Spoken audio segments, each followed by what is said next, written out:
Hey guys, what's up? Marco here from the Vaticans, and today we're going to review by popular demand, the 2024 Gibson Les Paul, or I should say Gibson Les Paul double signature, Jessica. Okay, I initially wasn't going to review this, but some people have asked me, and now that all the store reviews, the paid store reviews are done, where the guys told you what Gibson told them to tell you, we can get real and actually see if this is a good guitar or not. And there's no secret, that I have a love-hate relationship with with not only with Gibson, but also with the current Slash lineup that they're doing for many good reasons, I believe. But and they're subjective, I get it. And so far the Slash line has been nothing, whether you like it or not, Slash fan or not. It has been nothing but just a 50s Les Paul with a $500 Slash sticker. That's just the reality of it. Now, I'm very partial to the Jessica because I love and I own, as you know, a 87 and an 88 Les Paul. And to me, they're some of the best Les Pauls that were ever made. They're truly amazing guitars. So this is way before I kind of knew what the Jessica was all about with a three-piece top. I think it's an incredible guitar. We're not like with the AFD, with the Appetite. We're not going to take it out and review it against this. I don't want to do that. It's not fair to this guitar. I get it. This is more inspired by that. However, for $3,500, the idea really is, or the question becomes, is it really worth it or not? And that's really what we're after. And don't get me wrong. Listen, guys, I have no problem with the stores telling you to buy these things. I've been at NAMM. I know how these dealers, how Gibson treats those dealers, what they tell them to do. It's no different than car sales. They have to say certain stuff. I get it. I love Andertons. I love the Captain. I love Sweetwater. I love them all. But it's just, when you watch that shit now, it's become so... everything is the greatest, the best, and I get it. They got to sell that stuff. They're told what to say, and they got to sell those guitars. We're going to take an honest look at this and see if this is actually worth the money and how it sounds. I have not been impressed with the Slash lineup so far. Again, I'm going to call it for what it is. It's a 50s Les Paul with a Slash sticker on it. You don't even really get the Seymour Duncan pickups in it that Slash actually plays. The neck profiles are completely off. So with this 87 inspired Jessica, which what that is, a Les Paul from 1987, which was a really factory seconds, wasn't it? This kind of has a deep meaning for me, and contrary which you might believe, I'm a huge Slash fan, and I really hope this guitar actually is good. But you know what? Let's take it from the top. We'll unpack it, see where it goes, and more importantly, see if it's worth the big deal everybody makes of it. All right, out of the standard box, the guitar basically comes straight in the case. It has those bubble wraps on the top and the bottom. Let's see what we got. I actually do like those new Gibson cases that they have. I really appreciate those little changes they made in the latches. I really dig it, actually. Let's see what we got. I have not selected this top. This was sent to me, completely chosen randomly, so we'll see what we have here. And I think there's one more latch here. That's right.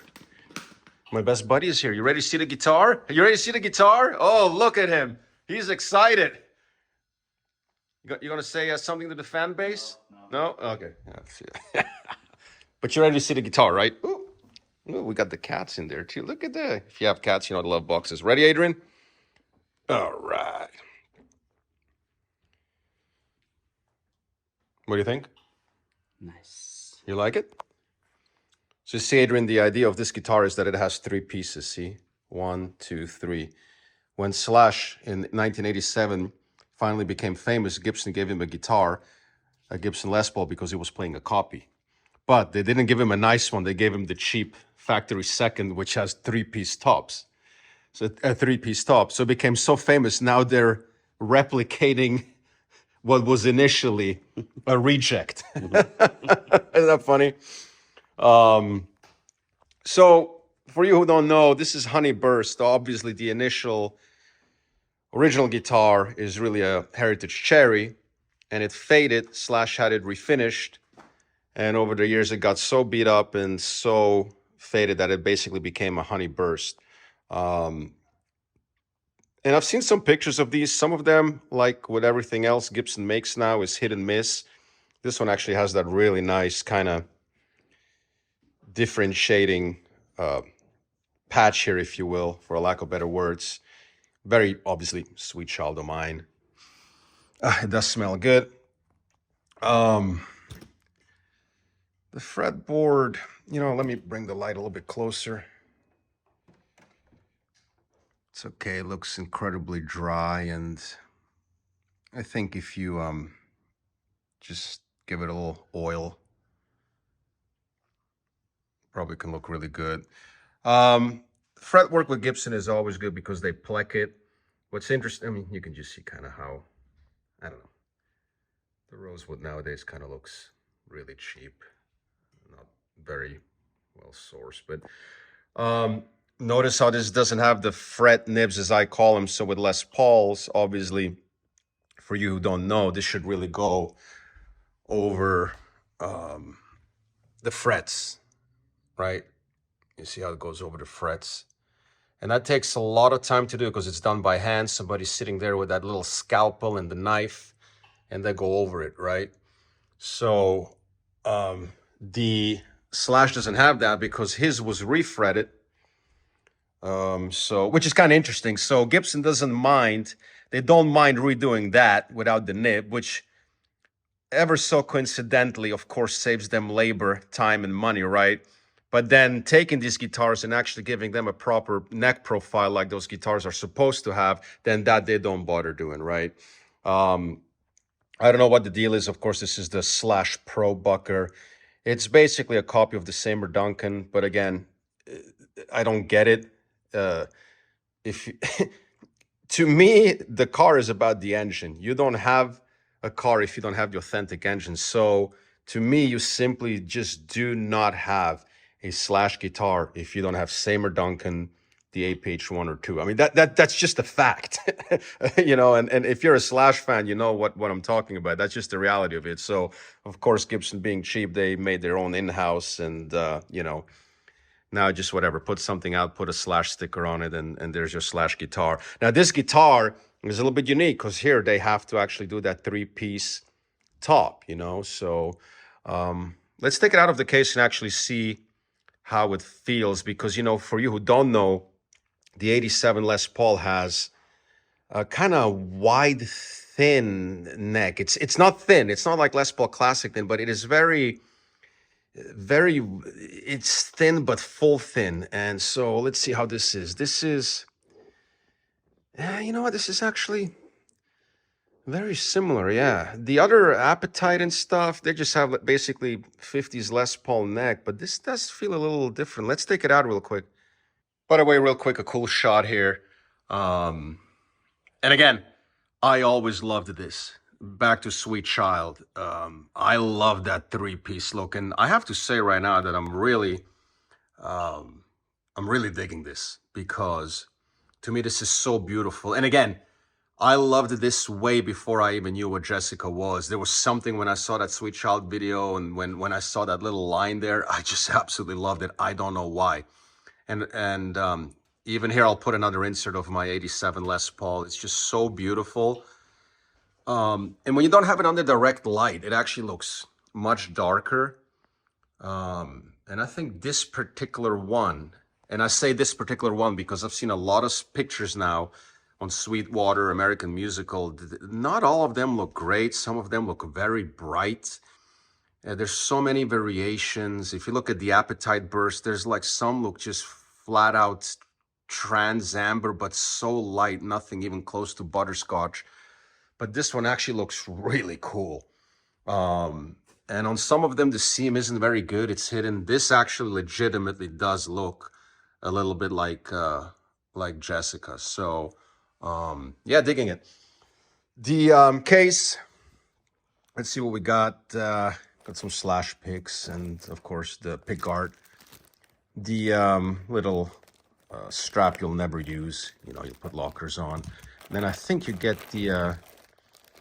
oh, never mind. That wasn't closed.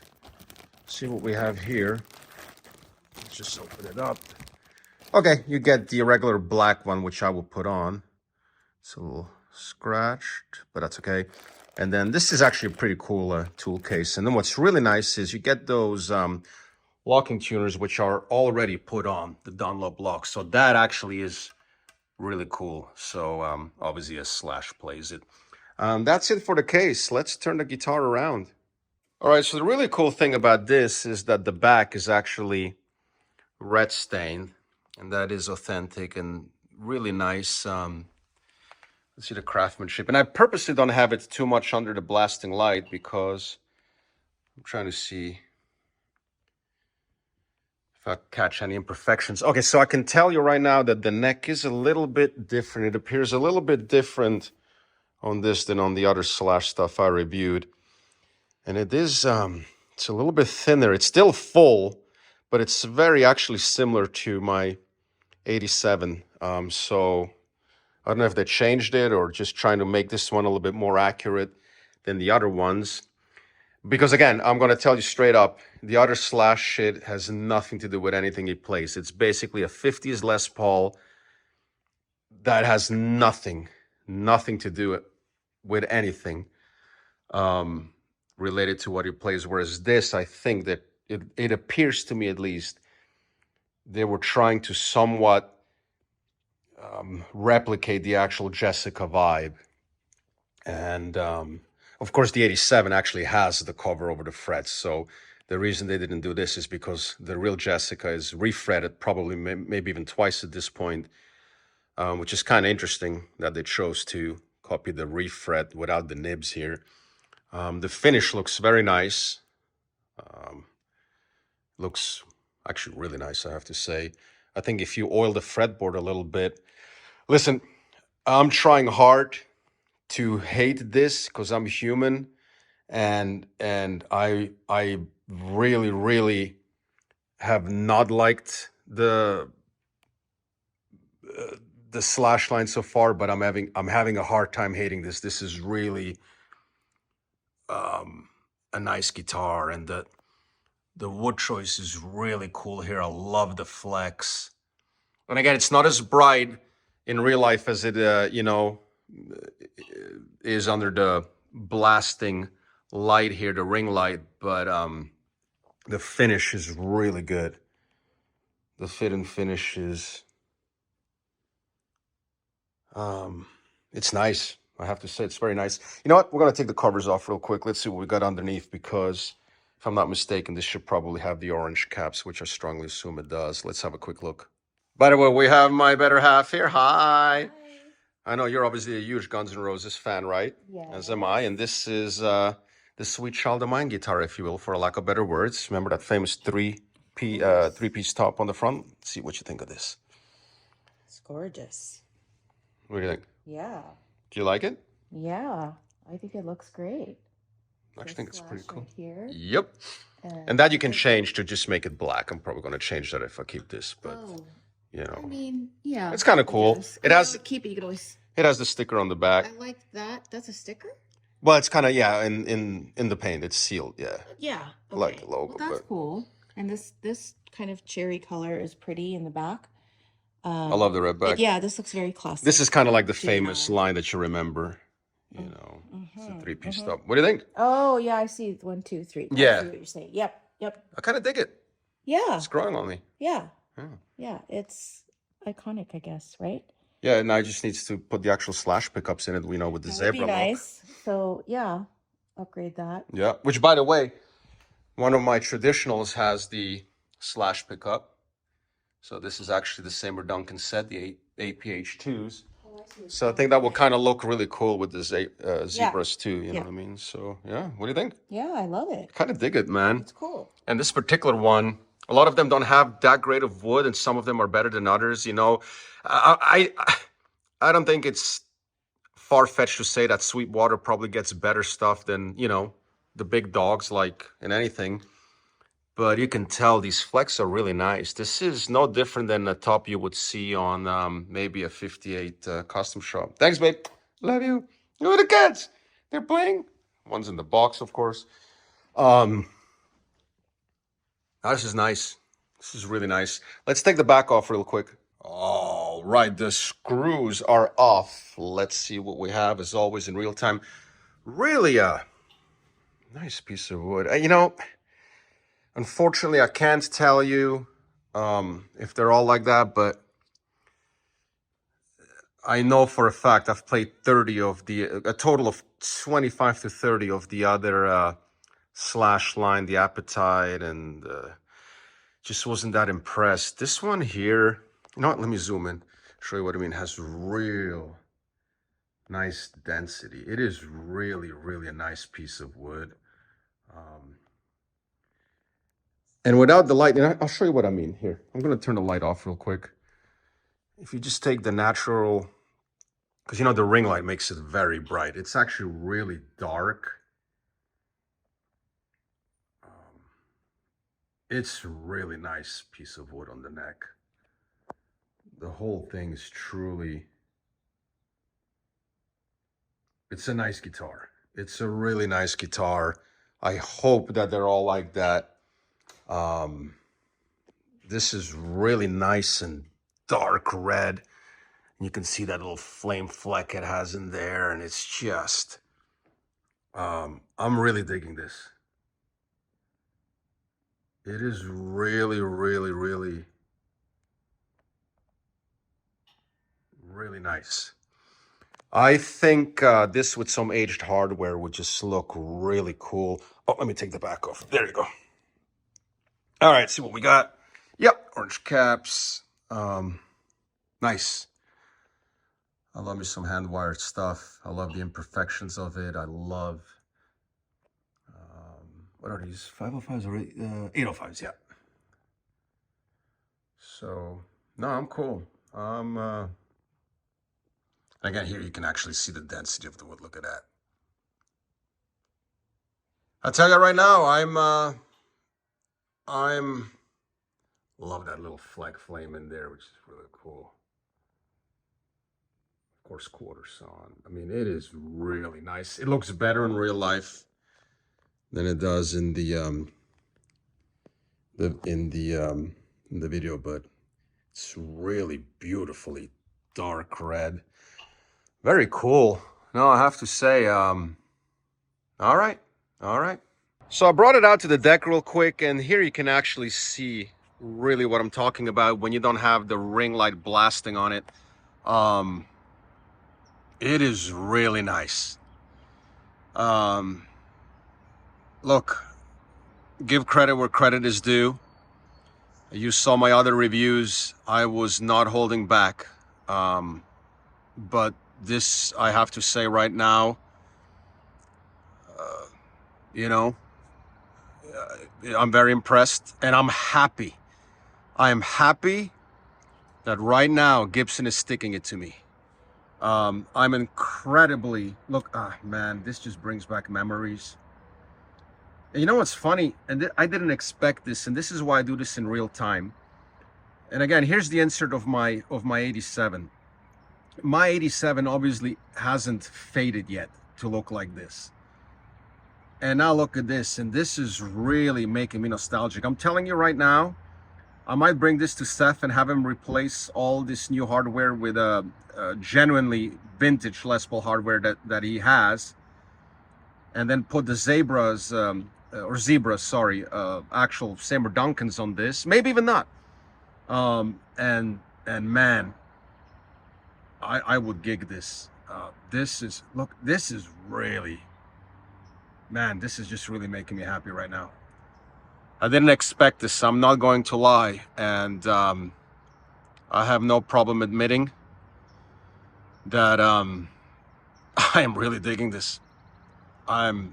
If you're a Slash fan like I am, which is why I was so hard on the other reviews, because it just wasn't, it was really just something with a Slash sticker on it. This truly feels like we actually put some effort into this. And guys, this is one of the most iconic guitars of all time. I mean, I put this up there with the Greenie. I put, you know, this is freaking Sweet Child of Mine. This is the Jessica, the 3-piece, the story behind it.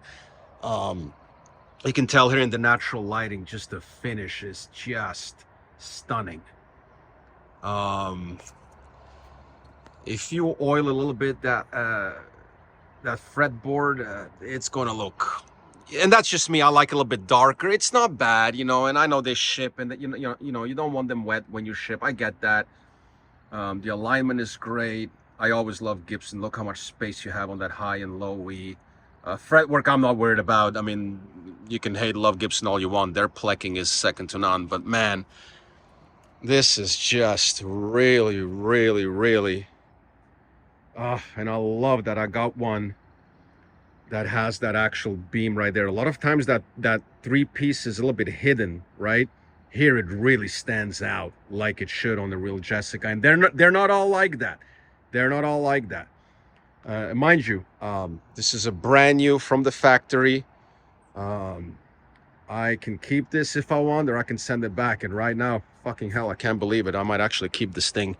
I'm genuinely inspired to play right now. And here you can see what I'm talking about, just how beautiful and dark red it is.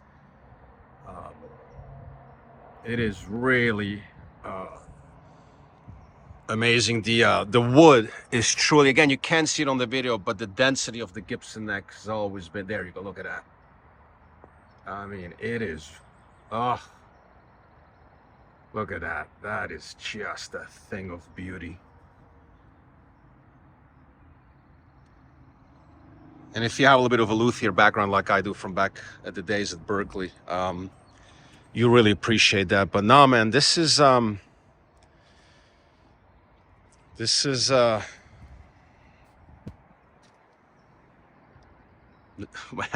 is really cool.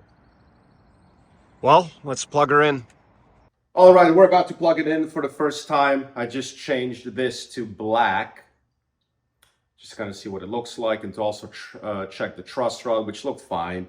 But one thing I wanted to tell you right away, make sure I'm in frame here, is that the neck profile is a little bit different than an 87 Les Paul. 87 Les Pauls are hard to describe. They're kind of like an Ibanez Pia. They're very wide and thin, but thick. I know it sounds weird. They're nothing like a 59 or 58 Les Paul, but they're also nothing like a Les Paul Classic, if you know what I mean.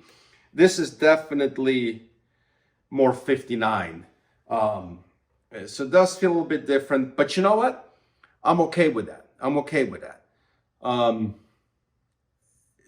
don't want to jump to my conclusion just yet, but I feel like I've been on really bad dates with Gibson. And it's like my friend who's on a dating app. It's incredibly hit and miss. And very few things that came to the house were as advertised. And the same as with the custom shop. I remember in 2017-18, you can get really cool 59s with really good VOSs. Now you have to pay Murphy Lab, you know, and the regular 59 isn't even, the custom shop isn't even really VOS anymore unless you pay extra for it. The prices are insane. Let me see if you can, the price of this is a fucking joke. Gibson has this amp now. For you who don't know, they own Mesa Boogie. They have it at $4,000, okay? That's not inflation. That's not inflation. That's being an asshole about it. No, that's not inflation. This amp was $27.99, and now it's at $4,000. That's not inflation. That's just being Gibson. And like I said, there's an incredible love-hate relationship that I have with Gibson now. And, you know, I can speak freely. But, and because of that, it's so refreshing to hold a good Les Paul. Because it's like you finally, and you know, the problem is, it used to always be a good Les Paul. If you can go to 85, 6, 1987, 1988, every freaking Les Paul. And I think at this point, I played, it's gotta be, I mean, you're talking hundreds, and you're talking 500, 600 Les Pauls that I've played and owned. And so I know what a good Les Paul is. I know, like with Fender, there's good years, bad years. We get that, you know. But it's just refreshing to hold a good Les Paul straight from the factory. The strings are brand new. It's completely off tune. I try to tune it up a little bit. The action is a little bit high. I'm not going to fault him for that. Listen, that's why Paul Reed Smith stopped saying out of the box. You know, you can't, you know, these guitars go through a lot of climate changes. It's cold here today too in LA. This came from the, you know, East Coast, Indiana, whatever it's coming from. So you can tell it's a bit cold. The neck needs to set in. I wouldn't set this up this way anyway on Les Pauls like this with a bigger neck. I don't like 10s. I don't like 9s. I like 946s, which the hybrid said, which I think is fantastic. But it's you can tell when you play the diminished. You know, and listen, there's been hundreds of sound tests on this. I'm gonna let's just make sure how it sounds cool. There's hundreds of sound samples that I have on these guitars. I'm not gonna, this isn't about, you know, like what the stores do, blowing you away with some badass mix that's overproduced. This is about, is this worth $3,500? Is this a good Les Paul? So let's check it out. Again, please forgive the intonation. As you know, my reviews are all about real time. First impressions, the law of primacy. The law of primacy. So here we are on the bridge.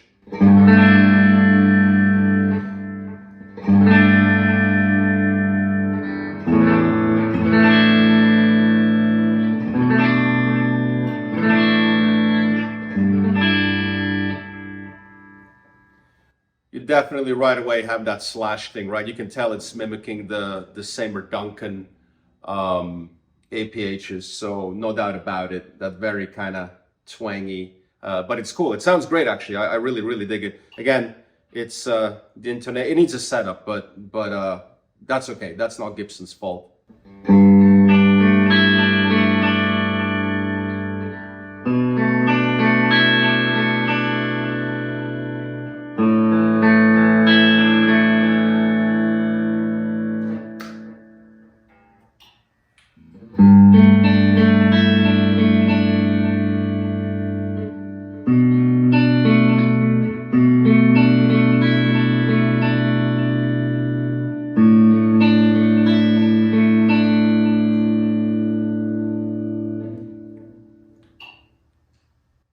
So on the neck, you can tell where it falls short compared to the Seymour Duncan.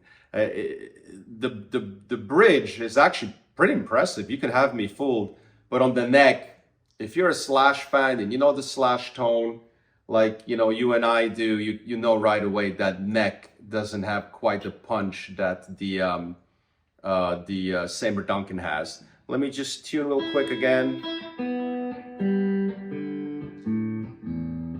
And then, you know, I'll send this to us for a setup, but, you know, make sure I'm rolling. Here's kind of what I'm talking about. And again, forgive the intonation.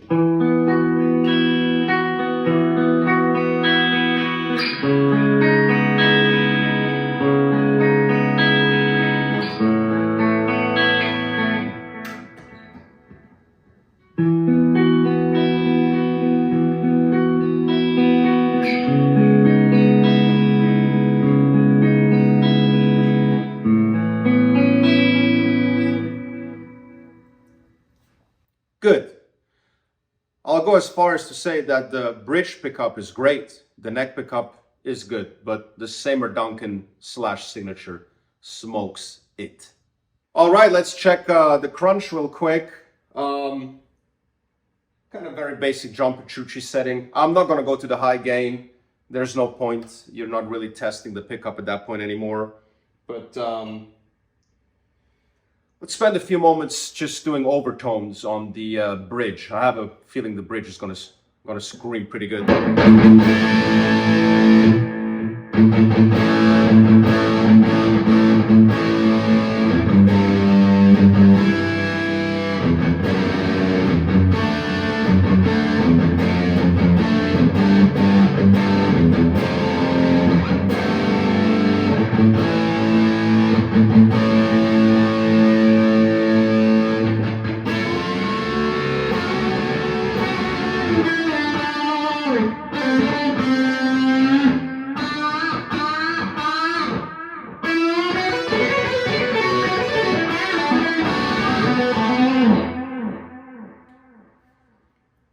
So you right away hear that slash thing. I think that the Seymour Duncan handles the distortion on the overtones a little bit better. In all honesty, I don't think this is the right amp for the guitar, yet it sounds great. This can benefit from something that pushes a little bit more from the front end than the back end, like the Mesa do, like a Jubilee, a Marshall. I think if you plugged this in into my DeVille and put the BEOD Friedman in front of it, it would be amazing. But again, you wouldn't know the difference, because if I did that like I usually do and then go through Pro Tools, YouTube compresses it so much you can't tell. It does sound great. It's very aggressive, but it's a nice pickup.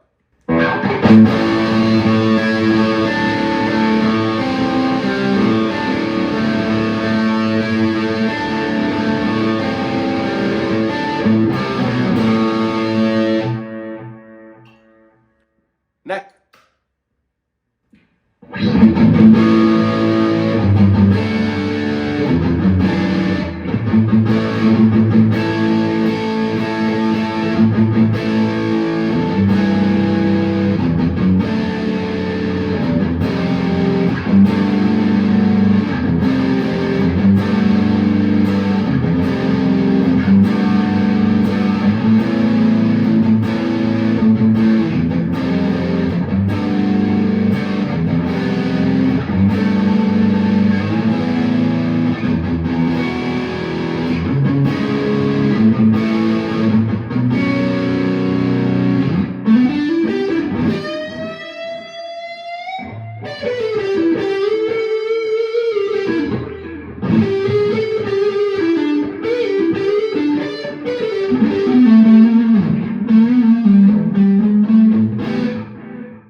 That's all you need to hear. Ironically, I think that on distortion, the neck pickup actually sounds better, believe it or not, than the bridge pickup.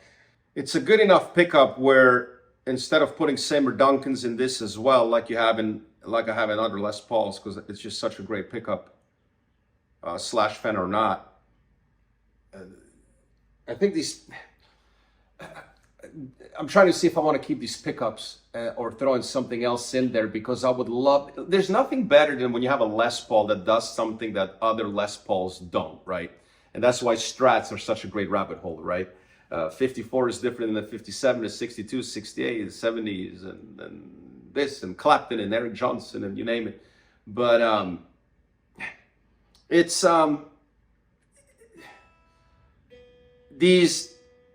these Gibson pickups are really trying to win me over.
Fuck it, I'm keeping it.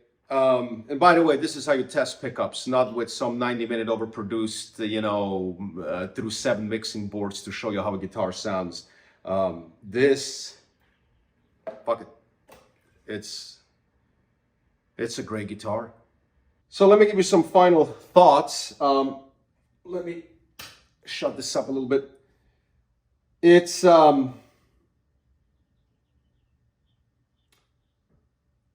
I feel, make sure I'm in frame, I feel caught off guard. And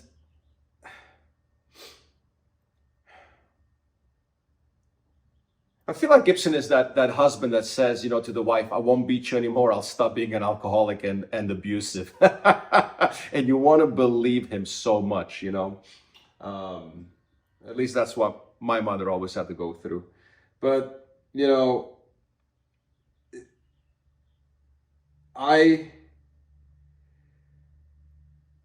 two things. I am very, it's not impressed. I'm just so happy because of how sentimental I am for this guitar. And, you know, James and I reviewed the Greenie model, which we annihilated. The Greenie model is a fucking insult. It's a satin 50s Les Paul with a Greenie sticker on it. And I'm not saying, listen, you can go spend $20,000 if you want the real deal, but and that's the shit that pissed me off with Cesar, and I think JC Riley is gone anyway now, the old CEO, and it's like, dude, it was so freaking shameless, and it had so little to do with anything Greenie. I mean, there you go. Here, it's a Greenie Les Paul. You know what I mean? And then the appetite slashes were like trans. It was, you know, it had really nothing to do with anything. The neck profile, if you know, on the AFD is supposed to be very Les Paul class. It has nothing to do with anything. It was just a Les Paul with a slash sticker. It was very overpriced. It had nothing to do. And again, it bothered me because I am a Gibson and a Slash fan, not because I was bashing it. And then the other Slash shit, you know, the Brazilian Dream, you know, $20,000. Now there's 50 for them on Reverb they can't sell. But all, you know, Gibson and their prices, which is just they're you know, they're so disconnected, you know what I mean? And I was hoping when I used to talk to Mark all the time back in the day at Norm's years ago, until they finally pissed me off. And you know, I thought that Mark would do some good stuff there, and I think he's trying, but I think his hands are a little tight, you know, and what I mean, you know. And then Cesar, to me, is just disconnected from anything, you know. And you can sell fanboys to a certain point, anything with a sticker on it if they're fanboys. But at the end, you might end up like Henry, where the shit is going to become so overpriced where people get fed up with it, and at some point, they're going to see through it, you know. And they're riding this Slash horse heavily, man, because I'm telling you right now, if it wasn't for Slash agreeing to carry that Gibson flag, I think they will be in real deep shit. And the dealer reviews you can't trust anymore because you can just tell how scripted it is. And the influence from the corporate office telling them how to sell it, how to spin it to you, you know. So trust me when I say how relieved, just happy I am to tell you this is a really, really good guitar. And I hope and I pray that it's not just this particular one I got, because I know they make sure I get a good one. And I'm not going to tell you where I got it from, but I'm just very happy right now because of how much of a sentimental meaning this Les Paul has to me. Because of how big of a Slash fan I am. And I actually cannot believe that I'm about to tell you that I'm going to keep this guitar and actually play it live. And as a total Slash fanboy geeking out on it, I'm just, it's awesome. It's awesome. What I will tell you is be careful. It's hit and miss. Some of them look better than others. Some of them, like the AFDs, look nothing like Jessica. Some of them do. If you can get your hands on a good one, get it. And you know, I also, I'm happy that this promotes guitar playing and that Slash is carrying that flag, because again, I think that Gibson would be in deep shit if he didn't right now. As I'm scanning through everything here to see that, you know, but it's weird to me too. It's weird that people now all of a sudden are buying Jessicas when you could have bought Jessicas for $2,000, you know, all these years. Not anymore, because of this now, an 87 Les Paul is $4,000 on reverb. But the reality is, listen, if you truly want the Jessica experience, go buy an 87 Les Paul. They're incredible, what they did in those years, and that's the real Jessica. And you'll see it's a little bit different. The neck is a little bit different. Everything is a little bit different. It actually still has, of course, the fret nips, because, they haven't been refretted. And you can probably, there's a couple on reverb for $4,000. You can probably offer those guys $3,500. You're going to end up at the same place where this is with tax, $3,500. But, and it's weird to me that nobody, has those. If you're buying this, and you all of a sudden are a Jessica fan, shouldn't you already have an 87 Les Paul? So you see, that's the power of kind of, fanboys. But that's okay. I don't mean that as a thing. I hope this promotes older Les Pauls, and people now discover, the people that aren't hardcore Slash fans, that, this is based on an 87 Les Paul. And it's a really nice guitar. It's much different than an 87 Les Paul. And that's okay. I'm glad it is, because I have two 87 Les Pauls, and I don't want this to be a carbon copy. And if it was, it will cost $20,000, So really good guitar, very happy. I don't want to celebrate just yet, because Dad always eventually comes home drunk. But on this one, I'll give Gibson a 10 out of 10.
unbiased.